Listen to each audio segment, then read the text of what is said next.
नमस्कार, खगड़िया जंक्शन में आपका स्वागत है। मेरा नाम अमित है।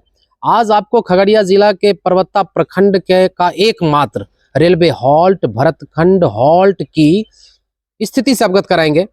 यहाँ स्थिति क्या है आपको बताते चले कि भरतखंड हॉल्ट अंग्रेजों के ज़माने से ही चर्चित रहा है। जिस समय अंग्रेज का यहाँ प्रशासन हुआ करता था, भारत गुलाम हुआ करता था, उस समय भरतखंड हॉल्ट भारतीय स्टेशन के नाम से जाना जाता था।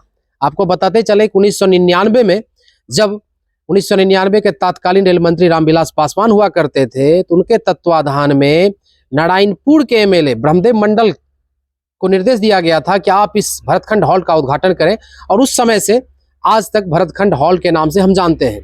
लेकिन इस भरतखंड हॉल की समस्या क्या है उसके बारे में आप जान लें। यहाँ ना आने जाने का रास्ता है, ना पेयजल की व्यवस्था है, ना सुरक्षा का कोई पुख्ता इंतजाम है। यहाँ पर लोग इस स्टेशन पर उतरने से भी कतराते हैं।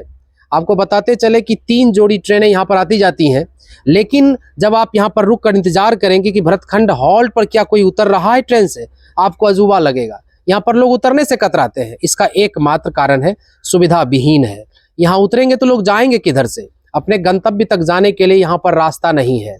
जबकि आप देख सकते हैं हमारे पीछे मात्र 200 मीटर की दूरी पर NH 31 है। NH के बगल में ये हॉल्ट है, और तब जाने आने जाने का रास्ता नहीं है। देखिए वहाँ पेट्रोल पंप है, आपको दिखेगा, लेकिन यहाँ पर आप जाएंगे ना NH 31 पर कैसे, आपको पता नहीं है, क्योंकि रास्ता है ही नहीं। अब यहाँ पर जो रेलवे अभिकर्ता काम करते हैं उनसे ही सुनते हैं कि क्या समस्या है। आपका क्या नाम? मेरा नाम हिमांशु कुमार, 15 जनवरी 1999 से सेवा दे रहा हूँ। 1999 से जब इस भरतखंड हॉल्ट का उद्घाटन हुआ तब से आप हैं? जी सर। तो किन समस्याओं से जूझना पड़ रहा है? यहाँ असुविधा विहीन है। हम अभी तक आने का रास्ता नहीं है। रास्ता नहीं, प्लेटफॉर्म तक आने तक का समुचित रास्ता नहीं है। प्लेटफॉर्म भी नहीं बना हुआ। प्लेटफॉर्म भी नहीं, यहाँ जंगल से छा जाता है, जिसके कारण भय से पीड़ित रहते हैं यात्री। न यात्री उतर पाते हैं, न चढ़ पाते हैं। यात्री की संख्या भी बहुत कम है। यहाँ जैसे रेल का रिले रूम है इस सिग्नल के लिए, वह भी क्षतिग्रस्त हो जाता है यहाँ सुना रहने के कारण, क्योंकि रेल तरफ से कोई यहाँ समुचित प्रशासनिक सेवा नहीं मिल रही है, जिसके कारण हमारे यात्री भी छिनताई के फेर में पड़ जाते हैं। हम भी भयभीत रहते हैं। टिकट खरीद कर लाते हैं जी। मैं आपका अपना पैसा लगता है? मुझे अपना हॉल्ट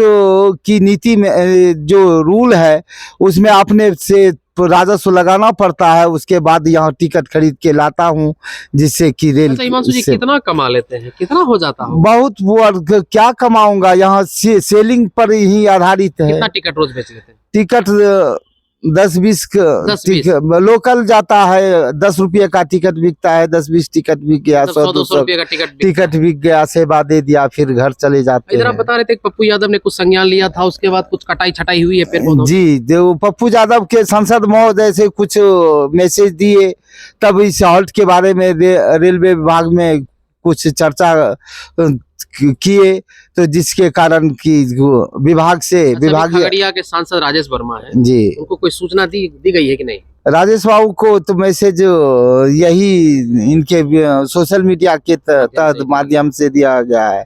मैं अपने तहत कुछ उनके रेलवे पास मंत्रालय से कुछ अपील करना चाहेंगे? रेलवे मंत्रालय से यही मेरा रिक्वेस्ट है कि यहाँ प्रशासनिक व्यवस्था दिया जाए, सुरक्षा दिया जाए, जिससे कि हम लोग सुरक्षित रहेंगे, जिससे कि अधिक संख्या में यात्रा लोग करेंगे। भय के मारे यहाँ यात्रा भी नहीं कर पाते हैं। मैं भी समय देने से कतराता हूँ। देखिए, ये देखना दिलचस्प होगा कि सोशल मीडिया पे भी कई बार ये खबरें चली हैं। जब खबरें चली थी तो उस समय खगड़िया के MP महबूब अली कैसर हुआ करते थे, उन्होंने थोड़ी सी आवाज़ उठाई थी, लेकिन कुछ हुआ नहीं था। अब कहा जा रहा है कि पप्पू यादव जो है उन्होंने भी कुछ आवाज़ें उठाई हैं। अब देखना दिलचस्प होगा कि खगड़िया सांसद इस पर कब आवाज़ सदन में बुलंद करते हैं और भरतखंड हॉल्ट की दशा दिशा कब सुधरती है। बहुत बहुत धन्यवाद।